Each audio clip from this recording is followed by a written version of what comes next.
प्रभुं प्राणनाथं विभुं विश्वनाथं जगन्नाथनाथं सदानन्दभाजम्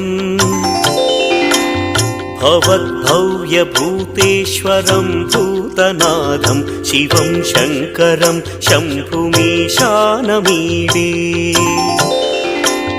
गळेरुण्डमालं तनौ सर्पजालं महाकालकालं गणेशादिपालम्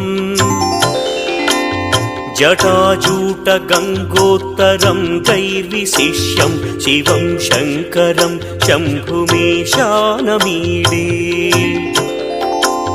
मुदामाकरं मण्डलं मण्डयन्तं महामण्डलं भस्मभूषाधरन्तम्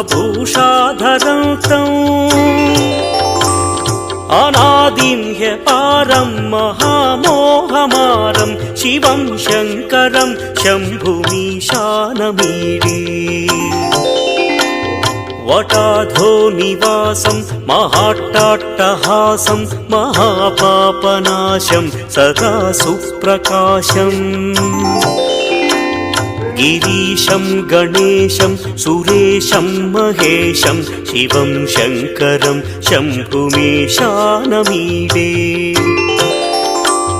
गिरीन्द्रात्मजा सङ्गृहीतार्धदेहं गिरौ संस्थितं सर्वदा पन्नगेहम् परब्रह्म ब्रह्मादिभिर्वन्द्यमानं शिवं शङ्करं शम्भुमीशानमीडे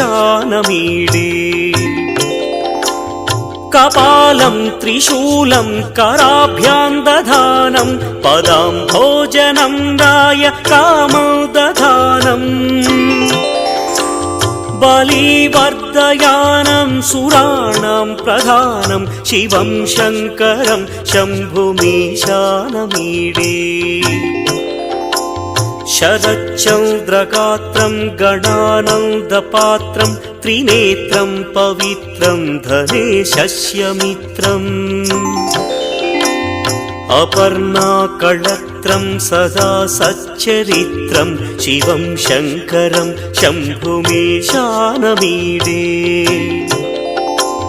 हरं सर्पहारं चिताभूविहारं भवं वेदसारं सदा निर्विकारम् श्मशाने वसन्तं मनोजं दहन्तं शिवं शङ्करं शम्भुमीशानमीडे